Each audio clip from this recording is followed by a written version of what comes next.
Today we continue in our series of devotions in the book of Jonah.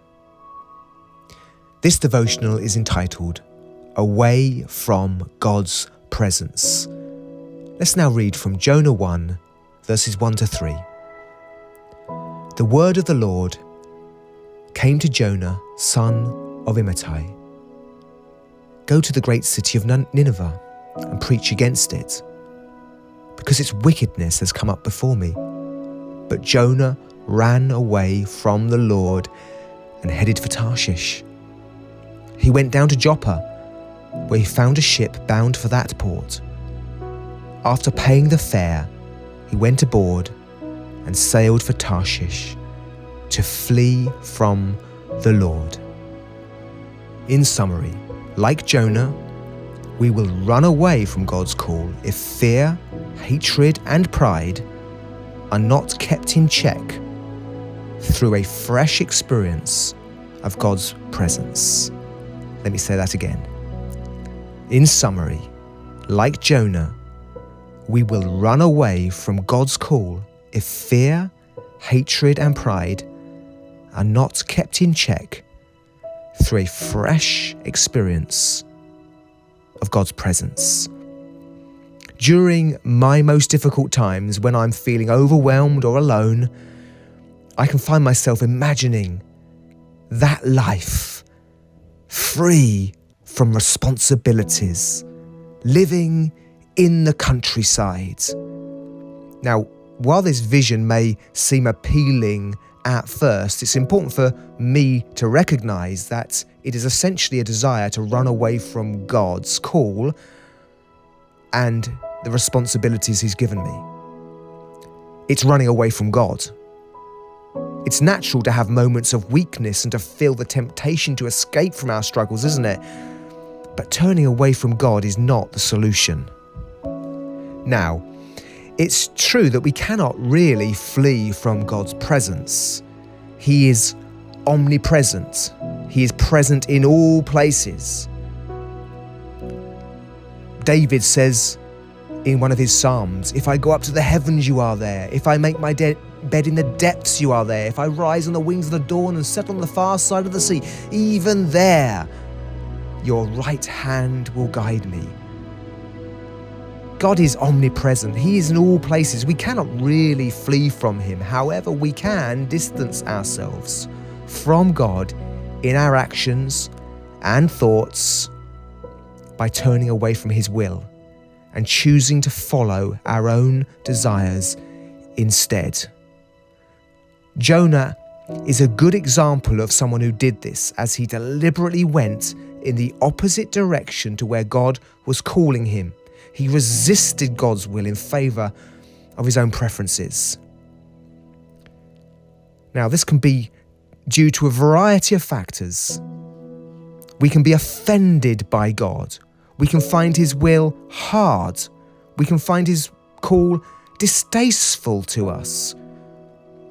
It's important to remember that God's plans and desires for our lives are always good and always loving and are always right, even if they may be difficult for us to understand or accept at times. What caused Jonah to flee from God's call? Firstly, fear. It's likely that Jonah was afraid to go to such a hostile and wicked city. Now, this is understandable, isn't it?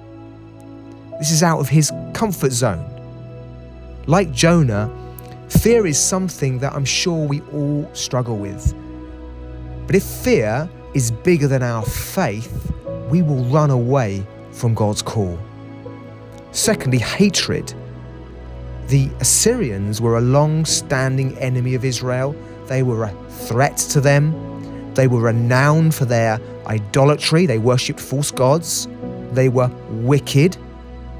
Jonah may have been struggling with an understandable distaste for such a wicked culture.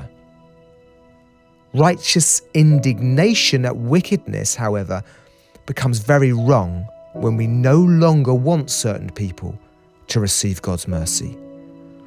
As we shall see later in the story, Jonah even becomes angry at God for showing mercy to them. I'm sure that we can all, like Jonah, relate to finding it hard to forgive or even to like certain people.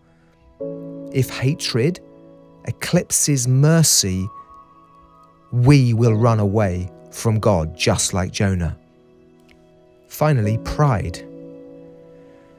Whilst it's a good thing to hate wickedness, it's never a good thing to think that we are more righteous than others. Apart from the grace of God, we are all dead in sin. Our righteousness is the imputed righteousness of Christ, gifted to us through faith. Jonah seems to have forgotten that he knew God because God had revealed himself to Israel by grace.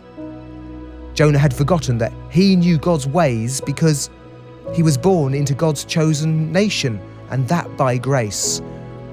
Jonah may have been thinking that the city of Nineveh, unlike Israel, unlike himself, were not as deserving of God's mercy.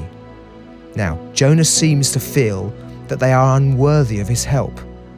Now, we are all prone to whitewashing our past and believing that others are less worthy of grace. If pride is allowed to blinker us from the gospel of grace, we, like Jonah, will run away from God's call. So in response, are we being led by fear, hatred, and pride? Like Jonah, we will run away from God's call if we are led by fear, hatred, and pride. If these three things are not kept in check through a fresh experience of God's presence, we will run away from God's call. The antidote to fear, hatred, and pride is to keep celebrating the gospel in the presence of God. God bless you.